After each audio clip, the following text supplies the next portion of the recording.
Di part 1, sebelumnya kita sudah membahas 4 hal. Bagian 1, pengantar manajemen. Bagian 2, sejarah manajemen. Dan bagian 3, lingkungan organisasi. Serta bagian 4, budaya organisasi. Bahas pengantar manajemen yaitu perencanaan atau planning. Pernah nggak kamu melakukan sesuatu tanpa rencana? Misalnya mau jalan-jalan tanpa tahu tujuan, mau mulai bisnis tanpa strategi, atau belajar tanpa tahu mau kemana. Perencanaan adalah proses menetapkan tujuan dan menentukan cara untuk mencapainya. Atau 2 hal utama, tujuan atau goal, dan cara mencapainya atau strategi. Tanpa tujuan, tidak ada arah. Tanpa strategi, tidak ada jalan. Bayangkan, organisasi tanpa perencanaan itu seperti kapal tanpa peta. Kapal itu tetap bergerak, tapi tidak tahu akan sampai di mana. Dalam perencanaan, ada beberapa jenis tujuan. Pertama, strategic goals. Ini adalah tujuan besar organisasi. Biasanya jangka panjang, misalnya menjadi market leader atau ekspansi ke pasar internasional. Kedua, operational goals. Ini lebih detail, terukur, dan dekat ke aktivitas sehari-hari. Misalnya meningkatkan penjualan 20% dalam 1 tahun. Selain tujuan, perencanaan juga punya beberapa jenis rencana. Rencana strategis, rencana taktis, dan rencana operasional. Semua ini saling terhubung. Kenapa perencanaan itu penting? Karena perencanaan memberikan arah, fokus, koordinasi, dan efisiensi. Tanpa perencanaan, organisasi akan reaktif, hanya bergerak saat masalah datang. Tapi perencanaan tidak selalu berjalan mulus. Ada tantangan seperti lingkungan yang berubah cepat, informasi tidak lengkap, atau ketidakpastian. Rencana yang terlalu kaku bisa jadi masalah. Karena itu muncul konsep perencanaan fleksibel. Artinya punya arah yang jelas, tapi tetap siap berubah mengikuti situasi. Lalu ada manajemen berdasarkan tujuan, atau manajemen by objectives. Konsep ini menekankan bahwa tujuan melibatkan karyawan, bukan hanya atasan. Ketika orang ikut menentukan tujuan, mereka akan lebih bertanggung jawab, termotivasi, dan komitmen terhadap hasil. Banyak bisnis gagal bukan karena tidak punya ide, tapi karena tidak punya rencana, atau rencana yang tidak jelas dan terlalu kaku. Manajer yang baik harus bisa membaca situasi, menyesuaikan strategi, dan mengambil keputusan dengan cepat. Kalau kamu ingin mencapai sesuatu, apakah kamu sudah punya rencana, atau masih sekadar jalan saja dulu? Perbedaan antara orang yang berhasil dan yang tidak seringkali dimulai dari sini, perencanaan. Perencanaan adalah fondasi utama. Di pertemuan berikutnya, kita akan masuk ke fungsi berikutnya, pengorganisasian atau organizing. Bagaimana membagi tugas, bagaimana menyusun struktur, dan bagaimana membuat tim bekerja efektif. Yuk lanjut ke bagian ke-6. Pengantar manajemen bagian 6, pengorganisasian atau organizing. Coba bayangkan ini, kamu sudah punya rencana yang sangat bagus. Tujuan jelas, strategi sudah matang, langkah-langkah sudah disusun. Tapi, tidak ada pembagian tugas. Tidak jelas siapa melakukan apa. Tidak ada struktur apa yang akan terjadi. Bingung, tumpang tindih pekerjaan, konflik, dan akhirnya, rencana gagal. Disinilah pentingnya organizing. Kalau planning, menjawab, kita mau kemana? Maka organizing menjawab, siapa melakukan apa? Dan bagaimana caranya? Secara sederhana, pengorganisasian adalah proses mengatur dan membagi pekerjaan, serta mengelompokkan orang, agar tujuan dapat tercapai secara efektif. Artinya, manajer harus memastikan bahwa setiap orang punya tugas yang jelas. Setiap tugas terkoordinasi, dan semua bergerak ke arah yang sama. Sekarang kita masuk ke elemen penting dalam organizing. Yang pertama, pembagian kerja atau division of work. Ini adalah proses membagi pekerjaan besar menjadi bagian-bagian kecil. Kenapa? Karena pekerjaan yang terlalu besar akan sulit diselesaikan. Dengan pembagian kerja, orang bisa fokus pada satu tugas. Hasilnya lebih cepat, lebih efisien, dan lebih ahli. Yang kedua, departementalisasi. Setelah pekerjaan dibagi, langkah berikutnya adalah mengelompokkan pekerjaan yang sejenis. Misalnya, bagian keuangan, pemasaran, operasional, dan SDM daya manusia. Ini membantu organisasi bekerja lebih terstruktur. Yang ketiga, rantai komando atau chain of command. Ini menjelaskan siapa berlapor ke siapa, siapa punya wewenang, dan siapa bertanggung jawab. Yang keempat, rentang kendali atau span of control. Ini berkaitan dengan berapa banyak bawahan yang bisa dikelola oleh satu manajer. Yang kelima, sentralisasi versus desentralisasi. Sentralisasi berarti keputusan terpusat di manajemen atas. Desentralisasi berarti keputusan didistribusikan ke level bawah. Sekarang kita masuk ke bentuk struktur organisasi. Ada beberapa jenis struktur. Struktur fungsional, struktur divisi, dan struktur matriks. Setiap struktur punya kelebihan dan kekurangan. Kenapa organizing itu sangat penting? Karena tanpa organizing, rencana tidak bisa dijalankan. Organizing memastikan orang yang tepat ada di posisi yang tepat, tugas tidak tumpang tindih, komunikasi jelas, dan kerja tim efektif.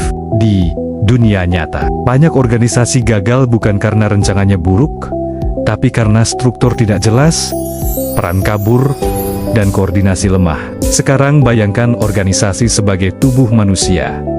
Planning adalah otaknya, organizing adalah rangka dan sistem sarafnya. Tanpa struktur yang baik, tubuh tidak bisa bergerak efektif. Pengorganisasian adalah jembatan antara rencana dan tindakan. Di pertemuan berikutnya, kita akan masuk ke fungsi yang paling hidup, kepemimpinan atau leading. Bagaimana memotivasi orang? Yuk, lanjut ke bagian ketujuh. Pengantar manajemen bagian ketujuh, kepemimpinan atau leading. Coba kamu pikirkan satu hal. Kenapa ada tim yang penuh semangat dan ada tim yang kerjanya asal-asalan? Kenapa ada pemimpin yang dihormati dan ada yang justru dihindari? Padahal jabatan bisa sama, posisi bisa setara, tapi hasilnya sangat berbeda. Jawabannya ada pada satu hal penting, kepemimpinan. Kalau sebelumnya kita sudah punya rencana dan sudah punya struktur, maka sekarang pertanyaannya, siapa yang menggerakkan semua itu? Disinilah peran leading. Secara sederhana, kepemimpinan adalah proses mempengaruhi orang lain agar mau bekerja. Perhatikan satu kata penting di sini. Mempengaruhi, bukan memaksa, bukan menyuruh, tapi mempengaruhi. Karena pada kenyataannya, orang bisa saja bekerja karena disuruh, tapi tidak semua orang mau bekerja dengan hati. Itu sangat besar. Seorang pemimpin yang baik tidak hanya memberi perintah, tapi mampu menginspirasi, memotivasi, membangun kepercayaan, dan menggerakkan tim. Sekarang, kita masuk ke gaya kepemimpinan. Pertama, gaya otokratis. Pemimpin mengambil keputusan sendiri. Instruksi jelas, kontrol tinggi, cocok untuk situasi yang butuh keputusan cepat. Tapi, kalau berlebihan, bisa membuat tim tidak berkembang. Yang kedua, gaya demokratis. Pemimpin melibatkan tim dalam pengambilan keputusan. Ada diskusi, ada partisipasi. Tim merasa dihargai. Biasanya menghasilkan ide yang lebih kaya. Yang ketiga, gaya laissez-faire. Pemimpin memberikan kebebasan penuh kepada tim yang sudah sangat kompeten. Tapi, kalau tidak diawasi, bisa jadi tidak terarah. Tidak ada satu gaya yang selalu benar. Pemimpin yang efektif bisa menyesuaikan gaya dengan situasi. Apa yang membuat mereka semangat? Intinya, manusia punya kebutuhan bertingkat, mulai dari kebutuhan dasar sampai aktualisasi diri. Selain itu, komunikasi juga sangat penting dalam kepemimpinan. Tanpa komunikasi yang jelas, akan terjadi salah paham, konflik, dan penurunan kinerja. Pemimpin harus mampu menyampaikan visi, mendengarkan tim, dan memberikan feedback. Banyak orang mengira membuat orang mengikuti dengan sukarela. Pemimpin yang hebat bukan yang paling pintar, bukan yang paling keras, tapi yang mampu membuat orang lain berkembang, membangun kepercayaan. Sekarang bayangkan dua pemimpin. Yang pertama, sering marah, tidak mau mendengar. Yang kedua, mau mendengar, memberi arahan jelas, mendukung timnya berkembang. Menurut kamu, tim mana yang akan lebih sukses? Jawabannya sudah jelas. Karena pada akhirnya, organisasi bergerak melalui manusia dan manusia. Jadi, dari pertemuan ini, kita belajar bahwa Kepemimpinan adalah kunci menghidupkan organisasi. Tanpa kepemimpinan, rencana hanya jadi tulisan. Struktur hanya jadi diagram. Di pertemuan berikutnya, yuk lanjut ke bagian ke-8. Pengantar manajemen bagian 8. Pengendalian atau controlling. Coba bayangkan ini, kamu sudah punya rencana yang jelas, dan tim sudah terbentuk. Pemimpin sudah menggerakkan semua orang, tapi tidak ada evaluasi, tidak ada pengecekan, dan tidak ada pengawasan. Apa yang akan terjadi? Bisa jadi semua terlihat berjalan, tapi sebenarnya melenceng jauh dari tujuan. Inilah kenapa fungsi terakhir dalam manajemen sangat penting. Controlling, planning menentukan arah, organizing menyusun struktur, leading menggerakkan orang, maka controlling memastikan semuanya tetap di jalur yang benar. Secara sederhana, pengendalian adalah proses memantau, mengevaluasi, dan memperbaiki kinerja agar sesuai dengan rencana. Manajer tidak hanya melepas tim begitu saja, tapi terus memastikan, apakah kita masih sesuai rencana? Apakah ada penyimpangan? Dalam controlling, ada 3 langkah utama. Yang pertama, menetapkan standar. Standar adalah patokan, seperti target penjualan atau kualitas produk. Tanpa standar, tidak ada yang bisa diukur. Yang kedua, mengukur kinerja. Kita harus melihat realita. Apakah hasilnya sesuai? Yang ketiga, tindakan koreksi. Kalau ada perbedaan antara rencana dan hasil, maka harus ada perbaikan proses atau strategi.